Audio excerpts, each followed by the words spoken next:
Tayo ngayon ay magagawa ng lemon juice at ang pinakamainaw na pag-inom natin ito ay sa umaga bago tayo mag-amusal.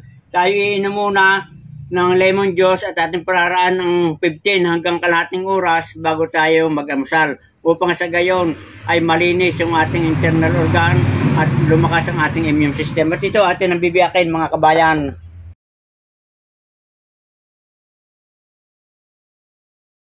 Yan to mga kabayan.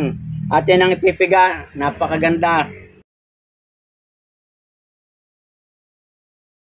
Pagkatapos natin mapiga itong kabiyak ng lemon, atin malalagyan ng asukal. Huwag natin pakakaramihan, mas maganda yung nananalo yung kaunting asim.